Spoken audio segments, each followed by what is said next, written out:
Hello everyone. I hope everyone is doing well, having good time learning JCL programming. So this will be our third lecture. I'll suggest everyone to do your own research, read article, and always practice what you have learned in the last session. So before coming to the next session, I'll suggest everyone to go through that video again, revise that, and practice that as well. Let's start to our third session regarding JCL programming. And let me introduce once again our organization programmers.io. So we work with the client and we provide the good services to all our clients. And talking about the technologies, we work on IBM I and IBM Z technologies, as well as we work on all kind of front-end, back-end technologies. So we have a pretty good team who work tirelessly, who work efficiently on our projects. And talking about my team, our IBM IZ team, so we have a pretty good knowledge of IBM technologies, and we have a pretty good domain knowledge of all the domain that where mainframe is used. So that's it all about our organization. Let's start with the third session. So this is our agenda. So in this session, we will be going through the recap of the last session, and after that we will go to the next topic, which is our syntax of job statement. And after that, we will go to the how to code the exact statement. And then we will go to the next statement, which is DD statement. So how to write the job statement and how to write the exact statement. What are the syntaxes that we have in job statement, exact statement, and DD statement? All those topics will be covered in this session. Okay. So let's talk about the last session recap. Okay, so in the last session, we learned about what is sys-in and what is sys-out. So talking about sys-in, whatever the program you will be executing by using the job, and whatever the information or the in-stream data you will be providing for your particular job, whether it is variable, whether it is file, or whether it is anything. So whatever you are inputting, it's called sys-in or in-stream data. And talking about the sys-out, so whatever the output you are getting from program, whether it is output messages, whether it is output file, whether it is something that is coming from your program, it is marked as a sys-out. So it is all about what is sys-in and what is sys-out. And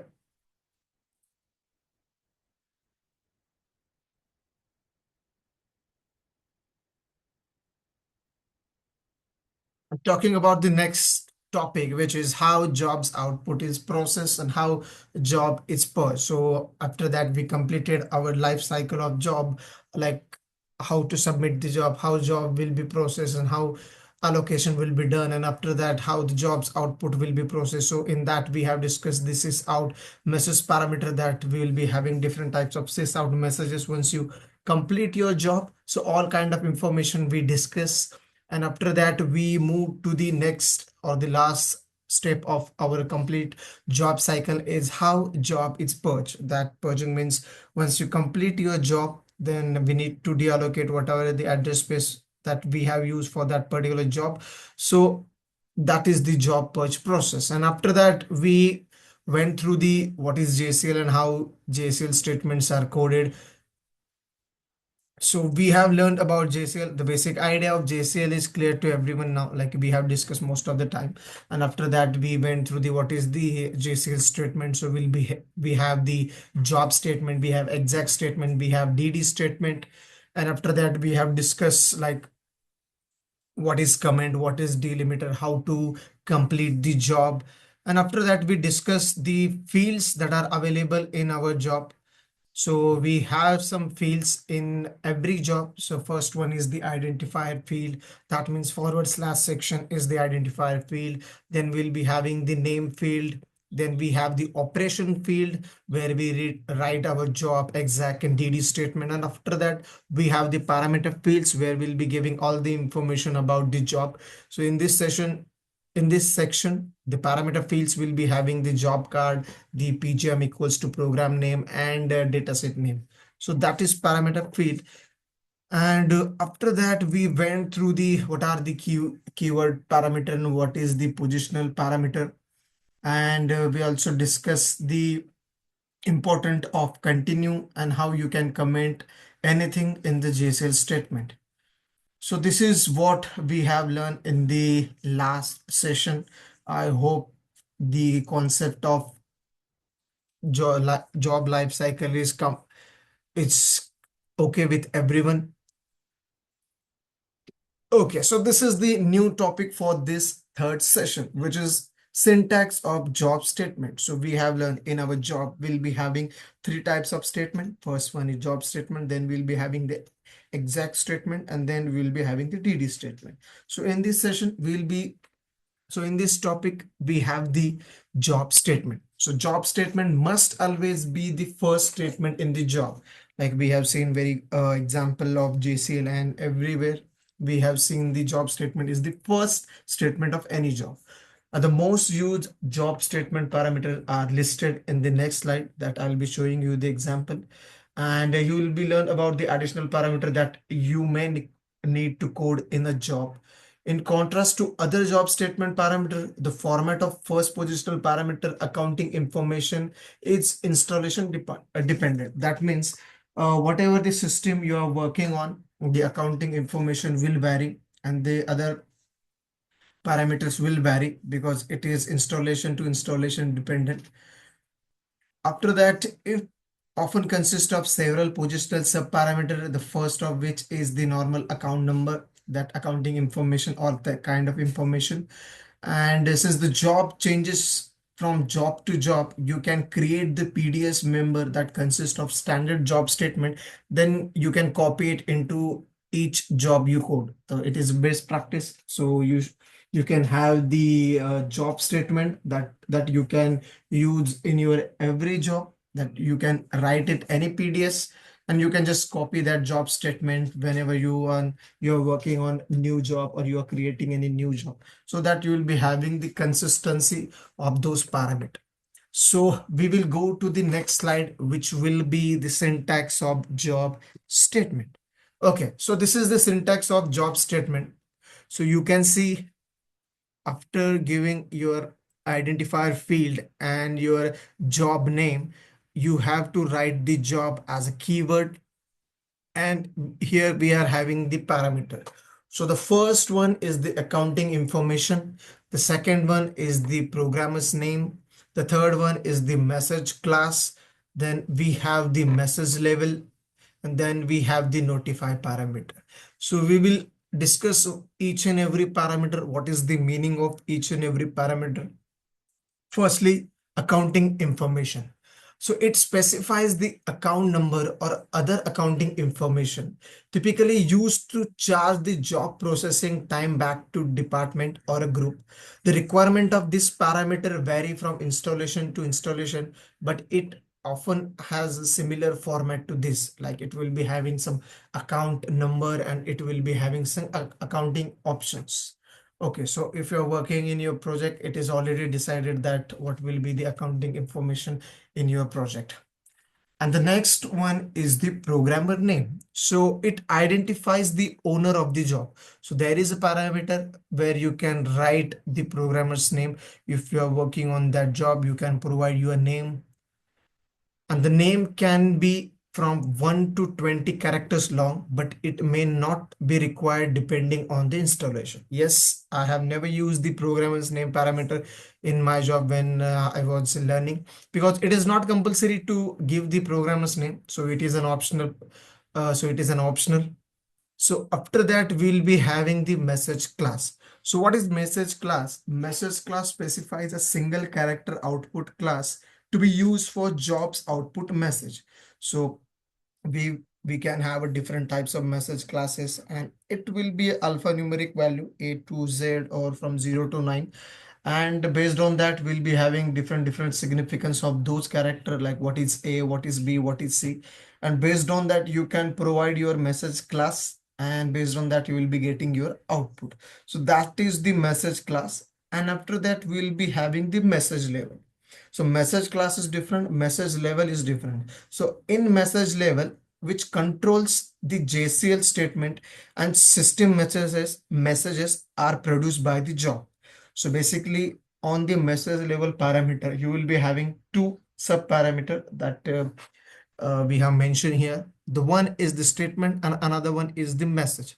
So basically we will be giving some input here and here for the statement and message, and it will control which type of JCL messages or statements are produced by your job. So you can manipulate what are the information you wanna uh, get as an output. So we have that facility in the message level parameter. The next one is the notify. So what is the notify? The name suggests it will notify that once the job is submitted, whatever the message. So for that, we have the notify parameter. So it specifies the user or ID of the TSO user. Once the job is submitted or once the job is complete, you can have that notification. So that's why we have this notify parameter. Here you can provide the TSO user ID. So you want to give your user ID, you can provide user ID, or you can give the, which is the standard, which is the sys UID. And once the job is submitted, only that person will get the message. So we also have that facility as well. So this is the job example of job statement here. We have given this parameter, and here we have given this some accounting information, date, all kind of information, and we have the programmer's name, and after that we have given the message class equals to A. Here we have not given any information, that is accounting information. We have just given the programmer's name, and after that we'll be having the message class A. And the third one, that is, I think, mostly used by most of the programming, those who are practicing JCL. So they just give the message class, message level, and the notify parameter. So they don't give the accounting information or the programmer's name, that kind of information. So we have different types that we can code the job statement, but this is the standard format that we need to follow. Accounting information, then we have programmer's name, then we have message class, then we have message label, and then we have a notify parameter. So based on installation to installation, you can write the job statement in this manner. Okay, I hope the concept or the syntax of job statement is clear. Job statement is the first statement in any job. Okay, so now we will deep dive into each and every parameter of job syntax. So here we'll be having the job name. So job, how you can write the job name, what are the rules that we need to follow the job name. So we'll be discuss in this slide. A job name is required on every job statement you code. Although the job name is used to identify the job to the system, it does not have to be unique. If two or more jobs have the same name, they can be still distinguished by their job identifier or the job ID or the job number, which is unique to all active job. Okay, let me give an example. So, yep. So this is my job. I have written this job. We have seen this job in the last session as well. So here I am having this job COBCOM as my job name. Okay. And talking about this line, if two or more job have the same name, they can still be distinguished by their identifier, job ID or job number. So let me show you what that means. So we need to go to the spool.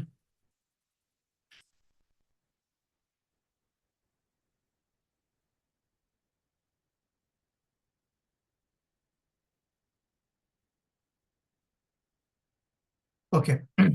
So here for the same job name, I'm having different types of job ID. So I'm having same job name. I have submitted this job 3 times, and for every submission, the job ID will be different. Here we are having 398. Here we are having 399. Here we are having 400.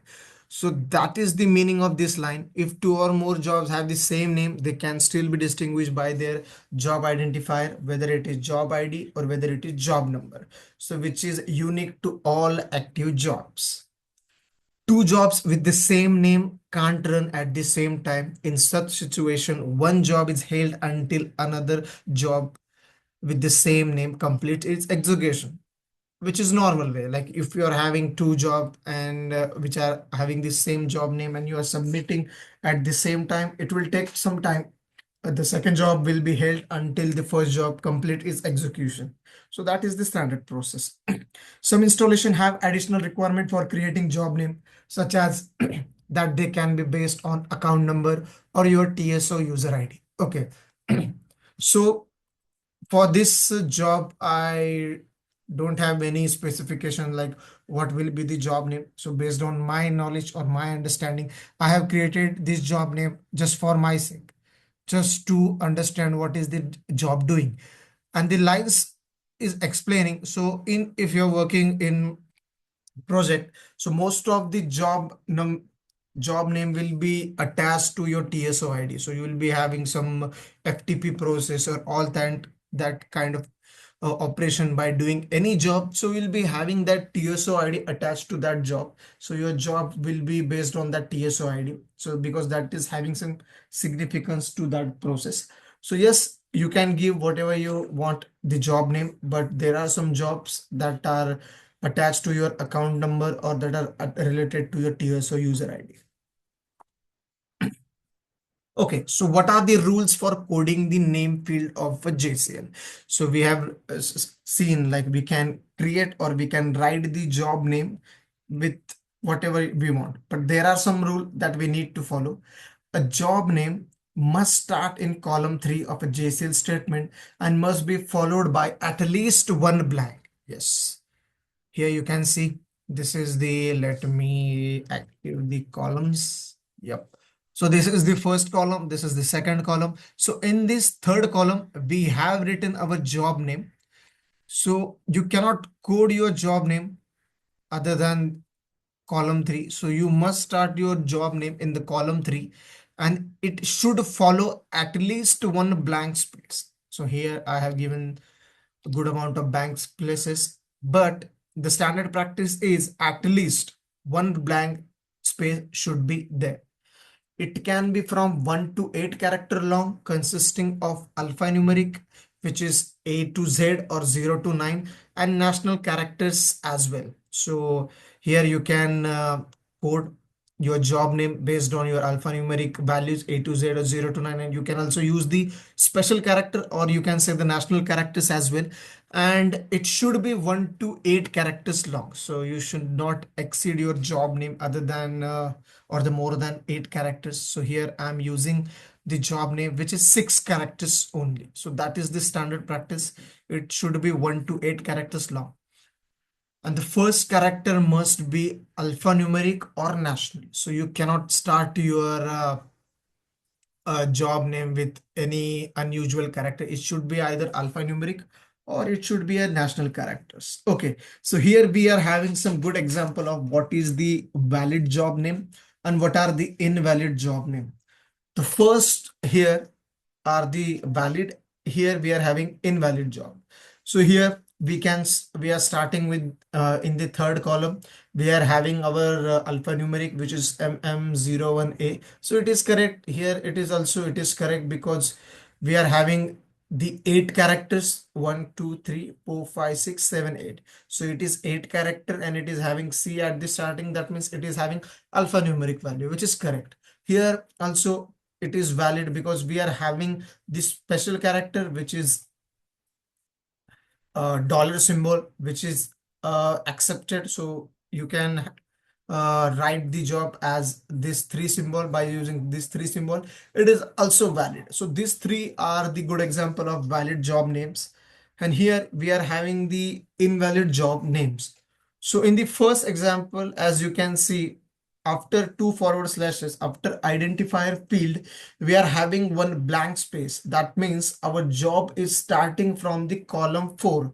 So which is not a good practice, which is not in the rule. So what our rule says, it should start in the column 3 only. So that's why it is an invalid job name. In the next example, it is starting from the third column, but the issue is that we are having the special character or the invalid character at the starting. So it is not a valid job name. In the character, in the special character, we'll be having these 3 only. So other than that, you cannot use anything. And talking about the third example here, we have started it from the column 3 only, but we are having the invalid character in between that. So it is not acceptable. And in the fourth example, as you can see, it is having very long name, 1 2 3 4 5 6 7 8 9 10. Okay, so it is having 10 character, which is not a good practice, or which is not a rule. What our rule says, it should be 1 to 8 character long. So you cannot code the job name in the 10 character. So I hope this syntax of job is clear to everyone, and how you can code the job name, what are the rules that you need to follow. It's clear to everyone. We will go to the next topic, which is the programmer name field that we have discussed in our job. We'll be having the programmer's name as well. So let's discuss what is the programmer name parameter. The programmer's name parameter may or may not be required at most of the installation. And even if it is required, the value you specify may or may not be important. At some installation, you must code the programmer's name parameter in a particular way to identify yourself. Like any parameter value, the programmer's name value must be enclosed in an apostrophes if it contains the special characters or spaces. For example, if you are having this name, R. Menendez. So here we are having space. So that's why you need to close that name in the code. So it is closed in apostrophes because of the space between R and M. But if you are writing in this, there is no space. So you can just leave it as it is. So that's why we have written here. It is not enclosed in any apostrophe. So that's why it is valid. Beyond this, if programmer's name includes an apostrophe in the name itself, so you'll be having some name that is O'Brien. So here you are having some apostrophe in the name itself. So you must go to consecutive apostrophe and enclose the entire name in the apostrophe. So this is regarding the programmer's name, what rules we need to follow. But it is not required to provide the programmer's name every time. But it is depend on installation to installation. So that is the rule that we need to follow. So the next one is the notify parameter. So in the job section, we have seen the notify parameter. So what that does mean? So in the name says notify means whenever you submit, like if you submit a job from TSO terminal, you code the notify parameter on the job statement that you will automatically be notified when the job completes. So you are submitting your job and you are coding notify parameter, then in that section you can provide your TSO ID or the sys UID, then you will get the notification. So you can simply notify the parameter either using your TSO user ID or the sys user ID symbol. So if you code by using this TSO, so only you will get the notification. And if you are using this parameter, so whenever anyone submits your job, that person will get the notification because that person's user ID will be catching into this parameter. If you code your user ID, you will be notified when the job ends, whether you are the one submitting the job. And in contrast, the sysuid system symbol is automatically replaced by the user ID of a person submitting the job. So that's what I explained. So in the TSO user ID, you just get the notification. And if you are providing the sys user ID, that means the person submitting the job will get the notification. In a production environment, it's common to code the sys UID. Yes. So if you're working on the production system, so it is a common practice to provide the sys user ID only, because whenever you submit the job or whenever the person will submit the job, that person will get the notification. So that is all about the notify parameter. So you can provide the TSO user ID or you can provide your sys UID. So that is the two types, and I hope the difference between two parameter is clear to everyone. So next one is the message class and message level parameter. As your job execute, the operating system lists the JCL statement and produces the various system messages. The message class and the message level parameter, when used together, let you manage that output. Okay, so whenever you are submitting any JCL, the JCL or the system will list the JCL statement or produces various system messages. So whatever this statement you want to show on this spool, or whatever the messages you want to show on this spool as an output, you can manipulate that or you can manage that output by using your message class and message level parameter. The message class parameter lets you specify an output class that's associated with your job's message output. For example, if you specify message class equals to A, your job's message output is assigned to output class A. If you omit the message class parameter, the system assigns a default. Usually the default message class is A. Okay, so it is not compulsory to give the message class every time, because there is a facility. If you omit the message class parameter, the system will take it as A because it is default. Most of the system are having default as A only. The message level parameter let you specify the types of messages you want to include in your output and consist of two positional subparameter.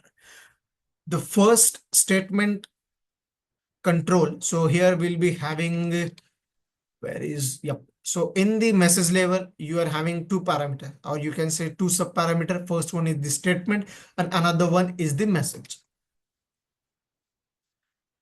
The first, which is statement one, that controls which JCL statement appear in the JCL statement listing. And the second one is MSG, which is message, controls which messages appear in the message log.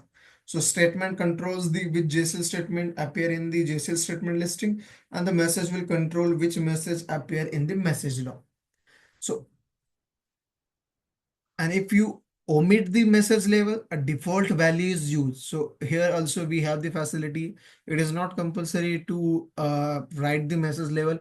If you are omitting it, so it will be catching the default values, which is 1, 1. And what that mean, which causes all the JCL and system messages to be printed. For production job that produces pages of JCL and message output, however, you may want to specify message level as 00. Then only job statement and a step completion message will be printed if job runs to the completion.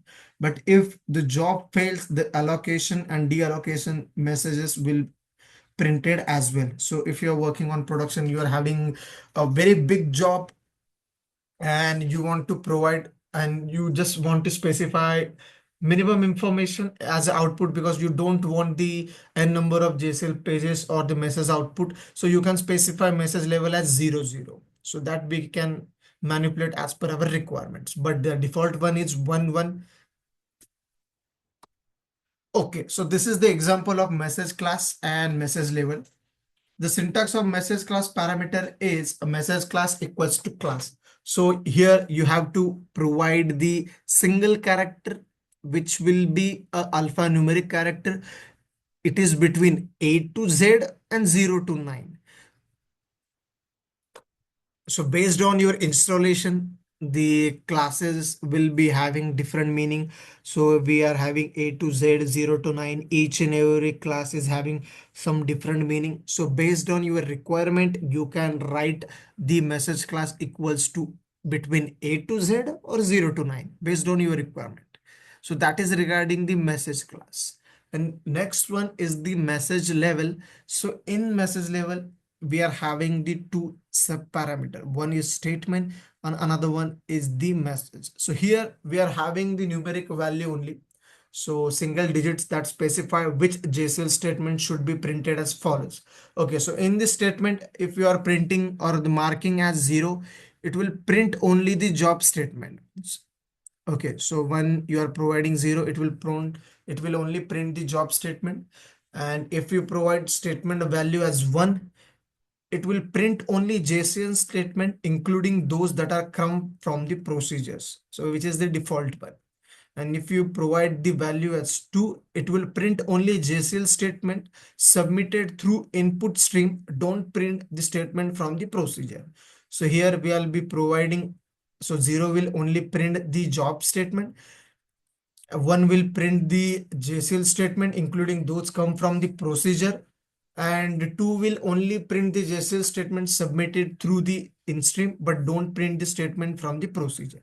So this is regarding the statement. You can provide 0, 1, 2, but the default one is 1 value. And this is the message parameter. It will be a single character, single digit only. And here we are having only two options, which is 0 and 1. So 0 means print step completion messages only. Don't print allocation and deallocation messages unless the job fails. And the next one is the 1, print all messages.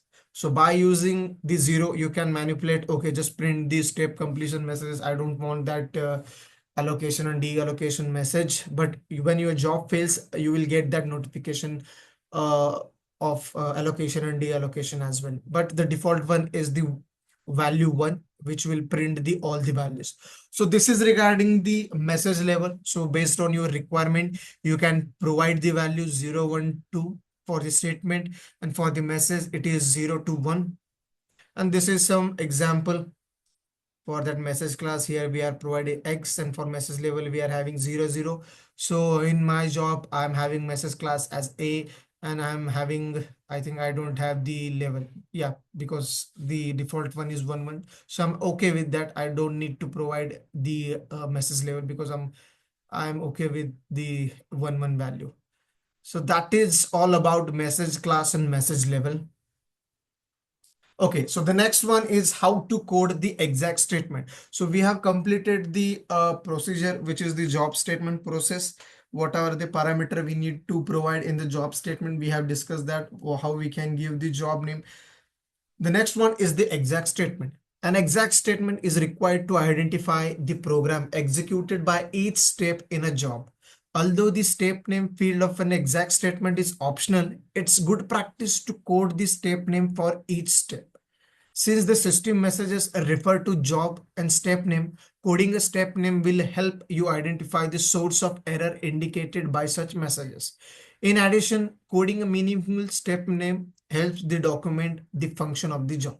Okay, so it is a very good practice to have that step name written for every step that is available in the job. So it will be very easy to identify if our job fails or if you are having any error. So based on that job step, you can have that your way of work. You can work on that step, what is wrong with that step, and it should be a meaningful name.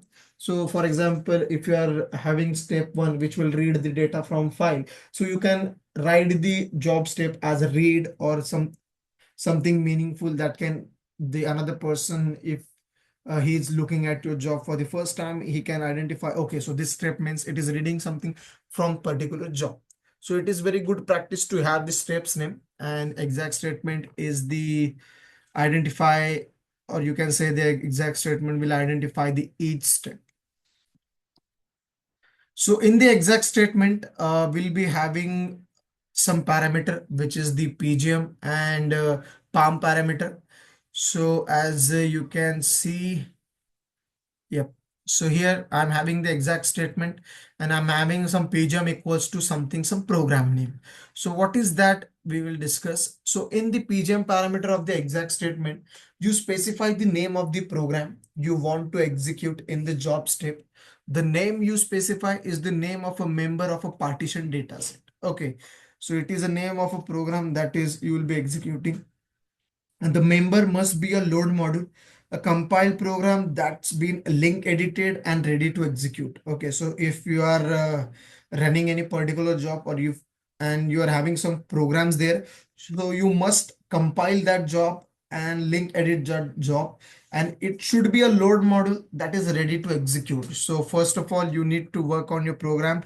If you're having any error, solve that error, compile that program, link edit that program, and then that load module you can include in your job.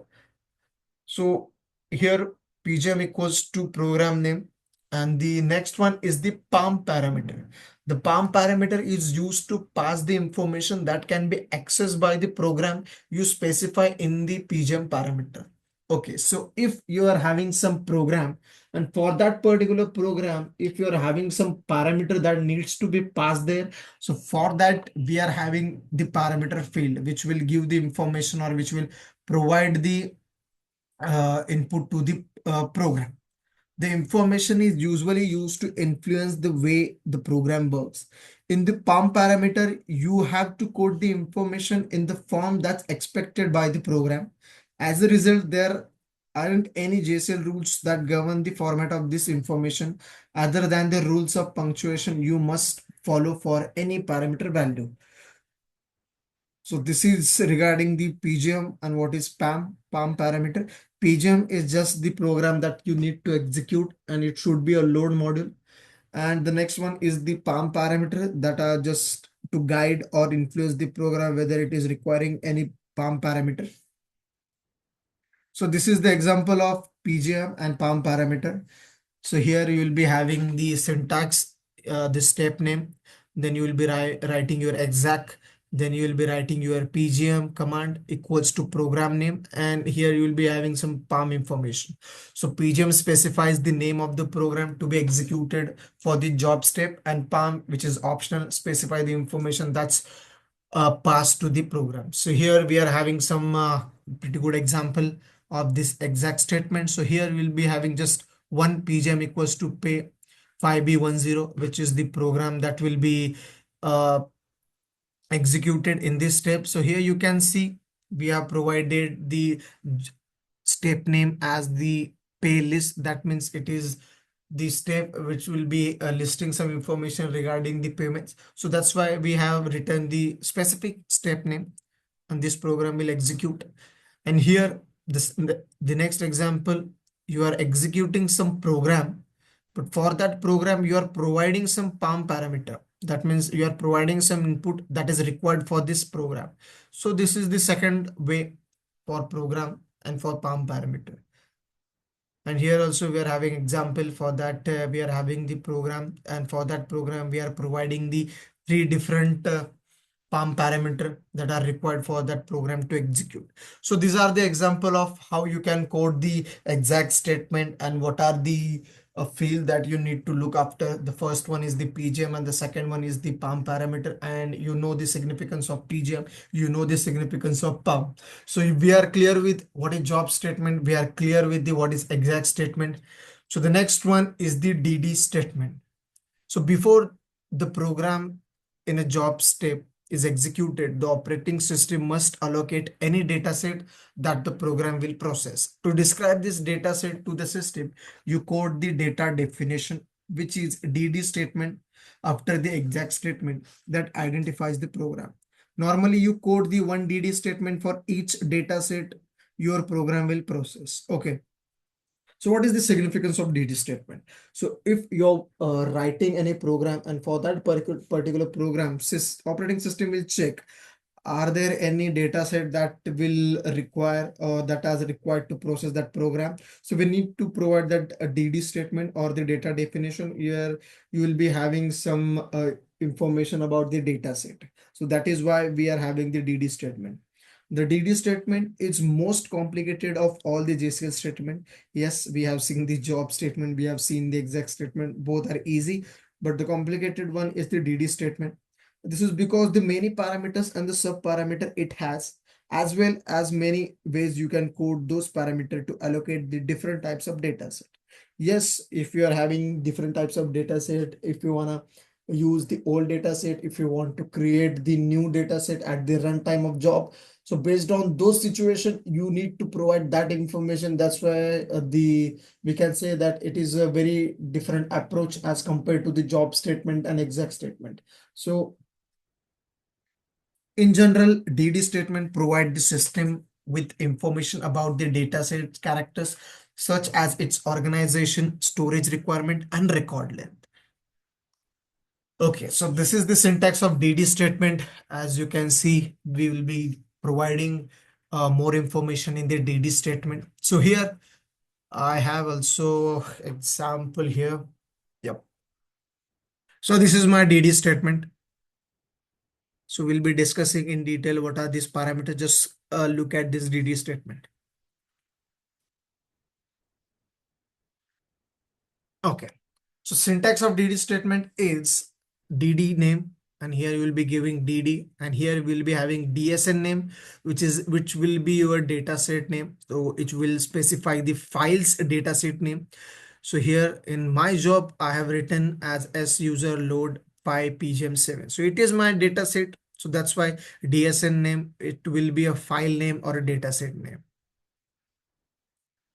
And DISP specifies the file's status and normal and abnormal disposition. So here DESP, which is disposition character, where it will be having the status of that file and what will happen if the normal disposition of this file and what will happen in the abnormal disposition. So in my job, I have written like disposition new. That means it is a new file. And if the in the normal, it will catalog my file. If it is having abnormal, it will delete my file. So delete is default one. So this is regarding the disposition. So it will give the status of the file. It is new file, it is old file. And if program executes in normal, what should happen to this file? If program uh, runs or failed abnormally, then what should happen to this file? This is the status of that. And the next one is the unit specifies the group name, device type, or the device number that specifies the device where the file reside. Not required for catalog dataset. Like I have not written in my job the unit parameter. And the volume equals to SCR specifies the 6-character volume serial number of the volume that contains the file. And it is also not required for the catalog datasets. And the next one is this space, which is very important, which is regarding your file, which specifies the space to be allocated for that particular file. Unit indicate the unit of measure, and we'll be having the primary quantity and the secondary quantity for that particular file, which will indicate the amount of space for the initial and the secondary allocation. And DIR, which indicates the number of directory blocks to allocate for that particular partition dataset. So if you are writing any partition dataset, so in my example, I'm having my partition dataset. So that's why here I have provided cylinder as my unit, and I'll be having 10 as my primary value, 10 as my secondary value, and 1 is my directory. So that means I'll be having only one directory in my partition dataset. And the next one is the DCB, which specify the option to be used for the files data control block. So here, based on your requirement, you can specify the DCB. So here we are having another example for that DD statement. The first one is the simple DD statement. We are using our old file. We have written our file name and disposition is equals to SHR.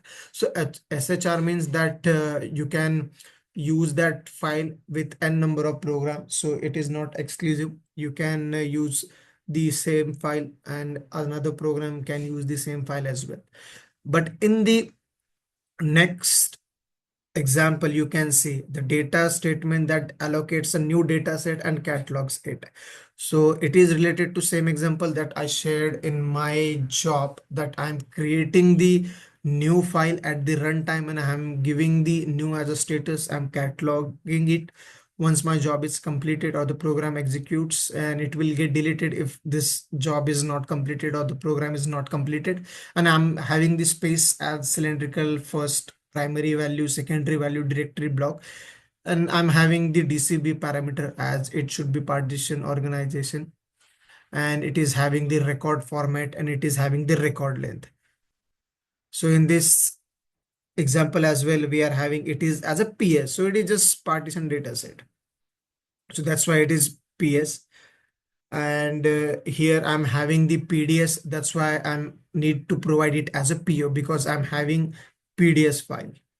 And here it is just PS file. So here you can give the record format as a fixed block and the record length as 100. So in my example, it is U, that means it is unit, and I'm having record length as 100. So this is all regarding the syntax of DD statement. what are the parameters that we need to take care of if we are coding the DD statement. So that's it for today. On in the next section, we'll be deep diving into each and every parameter of DD statement, like how you decide the disposition parameter that I explained. It should be status of the file, normal disposition, abnormal disposition. Then we'll be having volume, we'll be having unit, then we'll be having the space as well.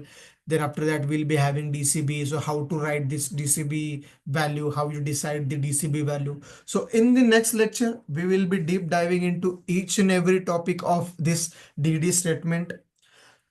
So that's it for today. I hope you like the third session as well. So in the next session, we'll be deep diving into the DD statement. So thank you so much. Have a good day.